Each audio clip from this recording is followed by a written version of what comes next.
In this video, I am going to show you how to check your spending limit in Klarna. First, open your preferred browser and search for Klarna in the search bar. Click the first link that appears.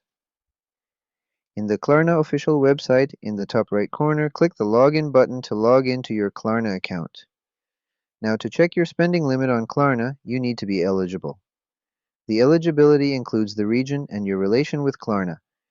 If you are eligible, you will be able to find an option labeled Purchase Power on the Klarna website. This option allows you to check your spending limit. If you are unable to find this option because you are ineligible, Klarna states on their website that there is no predefined spending limit when using Klarna. Instead, a new automated approval decision about how much you can spend with us is made each time you pay with Klarna.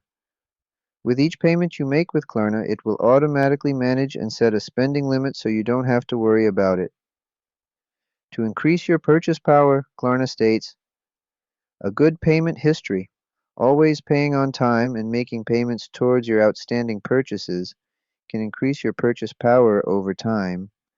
If you stay firm on this rule, your spending limit will be increased.